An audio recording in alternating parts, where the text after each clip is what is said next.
Monsieur le président, monsieur le ministre, mes chers collègues. Je remercie mes collègues du groupe socialiste d'avoir inscrit ce texte à l'ordre du jour qui nous permet finalement d'avoir le débat sur le modèle d'organisation du financement du secteur médico-social et particulièrement des établissements d'hébergement pour personnes dépendantes.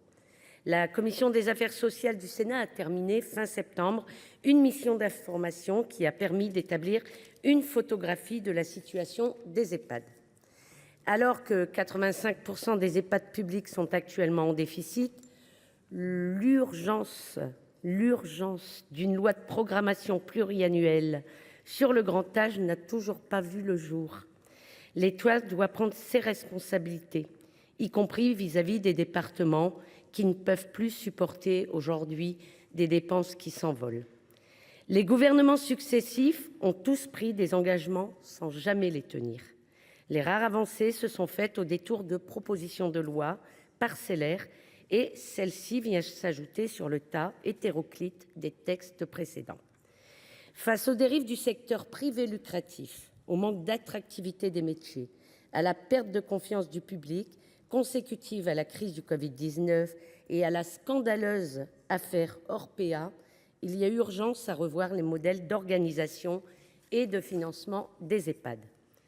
La régulation du secteur des Ehpad privés à but lucratif proposée par notre collègue Jean-Luc Fichet consiste à instaurer une contribution de 20% du montant des établissements qui dépassent un taux de 10% de rentabilité financière. Pour nous, cette taxation est la moindre des choses au regard des dérives de la financiarisation de la santé et des bénéfices réalisés sur le dos de nos aînés. Finalement, la question n'est pas celle du niveau de profit réalisé par les établissements, mais celle de l'existence d'un secteur privé lucratif dans la santé et le secteur médico-social.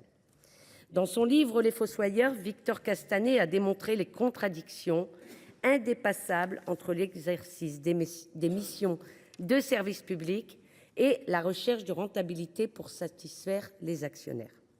L'instauration d'une contribution sur les superprofits des Ehpad lucratifs n'est donc pour nous qu'une étape.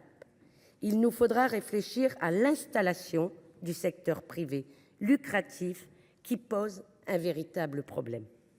De la même manière, nous proposons de supprimer les niches fiscales pour les investissements immobiliers en Ehpad et nous proposons la création d'une redevance sur les Ehpad commerciaux. En conclusion, cette PPL constitue un petit pas sur le long chemin de la création d'un véritable service public de la perte d'autonomie. Pour l'ensemble de ces raisons, les sénatrices et sénateurs du groupe CRCE K voteront pour ce texte. Je vous remercie. Merci.